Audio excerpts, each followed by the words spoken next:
છેલ્લા રવિવારે મન કી બાત નીકળતા ખૂબ ઉત્સાહપૂર્વક તમામ બૂથમાં ભારતીય જનતા પાર્ટીના કાર્યકર્તાઓ, સામાજિક વ્યક્તિઓ, અનેકવિધ સંસ્થાના આગેવાનો તમામ આ કાર્યક્રમને નિહાળતા.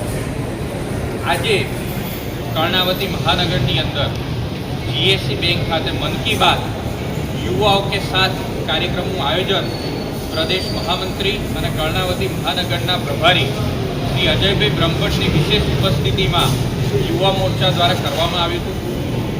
ખૂબ મોટી સંખ્યામાં આજે યુવાનો ઉપસ્થિત રહ્યા. મન કી બાત કાર્યક્રમના માધ્યમથી પ્રધાનમંત્રી શ્રી નરેન્દ્રભાઈ મોદી સમગ્ર દેશની અંદર જેમણે દેશ માટે, સમાજ માટે, પ્રકૃતિ માટે ચિંતા કરી હોય, વિશેષ યોગદાન આપ્યું હોય, એની પ્રેરણાદાયક વાત કરતા હોય છે. અનેક લોકો આમાંથી પ્રેરણા મેળવતા હોય છે. આજે પણ પ્રધાનમંત્રી શ્રી નરેન્દ્રભાઈ મોદી સાહેબ દ્વારા કોમનવેલ્થ ગેમ્સની ઉલ્લેખ કરવામાં આવ્યો. એક પેડ માં કે નામ અંતર્ગત પાછલા દિવસોમાં જે રીતે ગાંધીનગર લોકસભામાં ખૂબ મોટા પ્રમાણમાં વૃક્ષોનું વાવેતર કરીને વર્લ્ડ રેકોર્ડ બનાવવામાં આવ્યો તેનો પણ ઉલ્લેખ કરવામાં આવ્યો. કારગિલ વિજય દિવસ છે, જ્યારે કારગિલની ચોટી ઉપર જવાનો દ્વારા જે સાહસ, શૌર્ય દાખવી અને અનેક જવાનોએ પોતાનું બલિદાન આપી મા ભારતીની રક્ષા કરી હતી તેનો પણ ઉલ્લેખ કરવામાં આવ્યો. સાથે સાથે ભારતના પરમાણુ કાર્યક્રમના જનક ડૉક્ટર એપીજે અબ્દુલ કલામની પણ વાતચીત કરવામાં આવી. અનેક લોકો આ કાર્યક્રમના માધ્યમથી પ્રેરણા લે છે અને જે પ્રકારે આજે યુવાનોની અંદર આ કાર્યક્રમની અંદર ઉત્સાહ દેખાયો છે, અભૂતપૂર્વ ઉત્સાહ દેખાયો છે, એક ઐતિહાસિક ઘટના છે.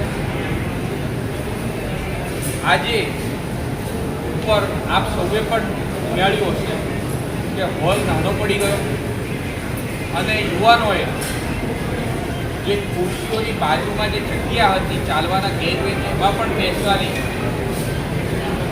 સ્થિતિ ઊભી થઈ અને તે પણ નાનો પડ્યો. એ પ્રકારની આજે સ્થિતિનું નિર્માણ. પ્રેરકભાઈ શું કહેશો? ધર્મેન્દ્ર પ્રધાને જે પ્રમાણે રાજીનામું આપ્યું છે, યુવાઓનો પ્રોટેસ્ટ હતો, એ પ્રોટેસ્ટ બાદ કેન્દ્ર સરકારનો આ નિર્ણયને કઈ રીતે જોઈ રહ્યા છો? યુવાઓની સાથે ખાસ કરીને આજે જ્યારે તમે મન કી બાત સાંભળ્યું ત્યારે આ આખા વિષયને કઈ રીતે જોઈ રહ્યા? ધર્મેન્દ્ર પ્રધાનજી બાળપણથી લઈ, યુવાનથી લઈ એબીવીપી, યુવા મોરચા અને બધી સરકારનો એમનો ખૂબ બહોળો અનુભવ રહ્યો છે. સારી કામગીરી કરતા ક્યાંક ને ક્યાંક યુવાનોની જે માંગ હતી એનાથી દેશની અંદર ક્યાંક આંદોલન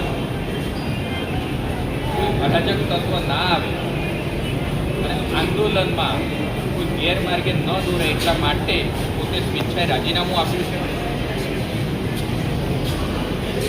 પ્રધાનમંત્રી શ્રી નરેન્દ્રભાઈ મોદીજીની સરકાર એ સતત યુવાનો માટે કામ કરતી સરકાર છે. યુવાનોના બજેટમાં ખૂબ મોટો વધારો કર્યો છે.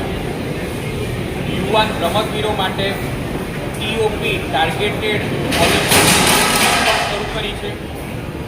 અનેક નવી આઈઆઈટી, એમ્સ, આ બધી કોલેજો, યુનિવર્સિટી પણ બનાવી છે અને યુવાનો માટે સતત ચિંતિત છે.